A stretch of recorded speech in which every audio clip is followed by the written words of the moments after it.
안녕하세요. 오늘의 헤드라인, 오늘의 화두, 생각을 생각하는 김관상TV의 김관상입니다. 오늘이 며칠이죠? 11월 11일입니다. 금요일이죠. 내일은 흙을 생각해보는 토요일이네요. 헤드라인 정리해 봅니다. 어젯밤 월드컵 아시아 2차 예선 보셨는지 궁금하네요. 저는 봤습니다. 우리나라가 싱가포르를 5대 0으로 크게 이겨서 기분이 좋았습니다. 뻥 뚫리는 기분이었습니다. 특히 이강인 선수의 슛 정말 대단했습니다. 탁월한 선수 한 명이 얼마나 중요한지를 확인할 수 있었습니다. 손흥민 선수의 또 리더십, 김민재 선수 정말 자랑스러웠습니다. 우리나라 정치 경제는 안타깝지만은 스포츠, 특히 축구 우리 국민들에게 기쁨을 주고 있네요. 오늘 다시 추워지면서 전국적으로 비가 오는 곳도 있고 또 눈이 오는 곳도 있습니다. 전라북도 동부 지역은 눈이 꽤 온다네요. 일요일 오후부터 조금씩 풀린다고 합니다. 어제 서울 교도소로서는 처음으로 수능 시험이 치러졌습니다. 10명이었습니다. 모두 좋은 성적 나오면 좋겠습니다.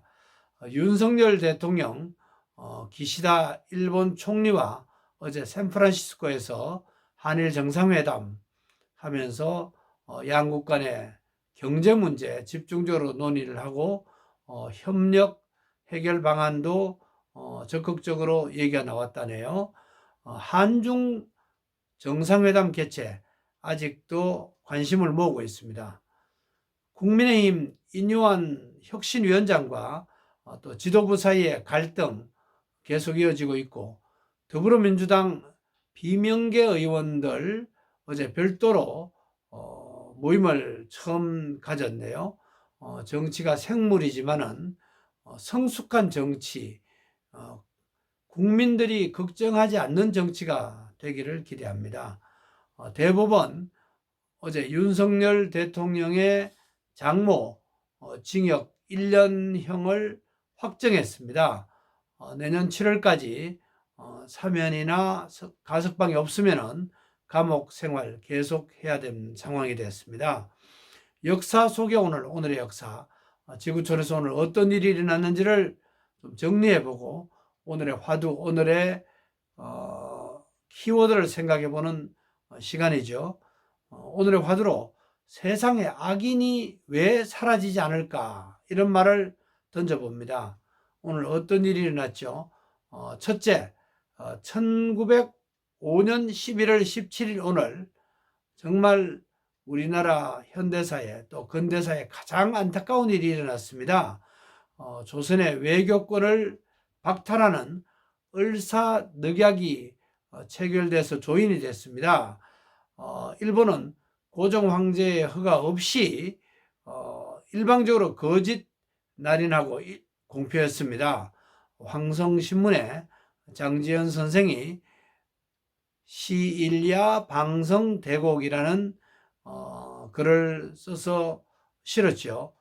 저 개되지만도 못한 정부 대신이라는 자는 자기의 영달과 이익을 바라고 위협에 겁을 먹고 머뭇거리면서 벌벌 떨다가 나라를 팔아먹은 도적이 되어서 4,000년을 이어온 강토와 500년 사직을 남에게 바치고 2천만 생명을 모두 남의 노예 노릇을 하게 됐다. 2천만 동포여, 살았느냐 죽었느냐. 단군 이래 4,000년의 국민정신이 하룻밤 사이에 끝나고 말 것인가. 원통하고 원통하도다. 동포여 동포여 라는 내용입니다. 그 뒤 장지현 선생이 초심을 잃었던 내용들이 밝혀졌지만은 또 말년에 의병을 지휘했다, 이런 일본 문서가 공개되기도 했습니다. 둘째, 1906년 11월 17일 오늘 최익현 선생이 대마도에서 단식하다가 세상을 떠났습니다. 그 역사 현장 저는 아직 가보지 못했습니다. 꼭 가보고 싶습니다. 1905년 을사늑약 체결 뒤에 의병 400명과 함께 일본군에 대항했으나 순창에서 패배해서 대마도에 유배된 분입니다. 셋째, 1939년 오늘 임시정부가 오늘을 순국 선열의 날로 선포했습니다. 1905년 오늘 을사늑약 체결로 많은 분들이 순국한 날을 기념해서 이렇게 정했고요. 1997년 정부 기념일이 됐습니다. 넷째, 1895년 11월 17일 오늘 음력인데요. 조선 고종 32년이었습니다. 음력을 폐지하고 이날을 1896년 1월 1일로 양력을 사용하기 시작했습니다. 혹시 24절기 아시죠?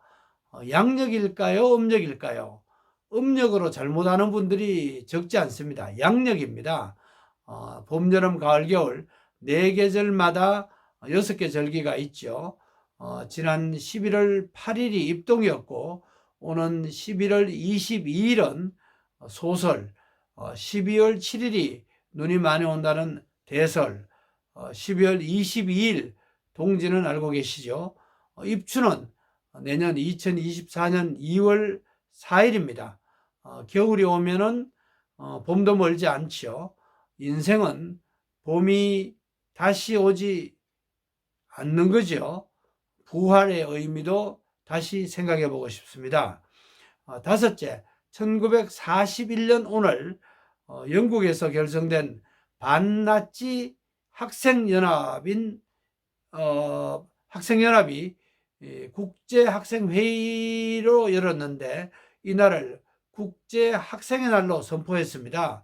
1956년에는 아라파트 PLO 의장이 학생 자격으로 프라하에서 개최된 국제학생연맹회의에 참석했습니다. 학생 때부터 리더십을 발휘한 분이네요. 4.19 혁명이나 또 4.19 혁명의 도화선이 됐던 대구 2.28 민주학생운동, 이때도 학생들이 주도했습니다. 저는 중학교 다닐 때 이 2.28 기념탑을 자주 봤습니다. 대구의 대명동에 있습니다. 여섯째, 2002년 오늘 세계 만성 폐쇄성 폐질환의 날이 선포됐습니다. WHO 세계보건기구는 폐질환이 세계 사망 원인의 3번째인데 2050년이 되면 1위가 될 것으로 전망했습니다. 7가지 생활 수칙이 있습니다. 담배는 반드시 끊어야 하고 독감과 폐렴 예방접종은 꼭 받아라. 그리고 실내 공기 오염 해결해라. 이런 내용입니다. 제 친구가 작년에 폐암으로 세상을 떠났는데 숨질 때 고통이 엄청나게 심했다고 유족들이 말했습니다. 저는 폐질환으로 숨지지 않기를 위해서 기도하고 있습니다.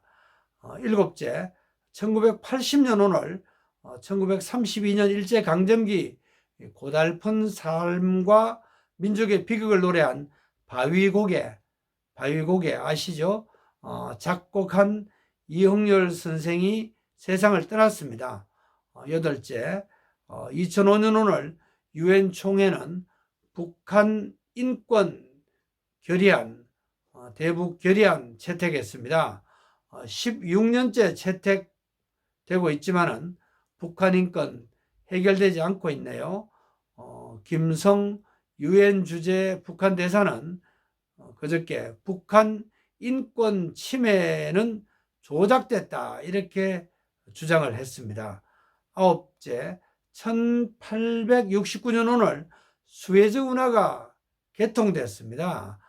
프랑스 외교관 레셉스가 이집트 왕 사이다 파샤를 설득해서 지중해와 홍해를 연결하는 수에즈 운하를 16년 만에 완공했습니다. 오늘은 11월 17일입니다. 성경 11장 17절 한 군데를 찾아봤습니다. 잠언, 구약에 있는 잠언 11장 17절입니다. 인자한 사람은 자기의 영혼을 이롭게 하지만은 잔인한 사람은 자기의 몸을 해롭게 하느니라 라는 내용입니다. 잔인한 사람은 남을 해롭게 할 뿐만 아니라 자기의 정신과 몸도 해롭게 만든다, 이런 내용입니다. 악인은 왜 사라지지 않을까요? 오늘의 화두로 다시 한 번 더 강조해 봅니다. 잘못을 지적하는 것이 잘못이 되는 세상, 정말 정의롭지 않죠. 오늘의 화두, 생각을 생각하는 김관상TV의 김관상입니다. 오늘도 강건하고 평안하세요. 고맙습니다.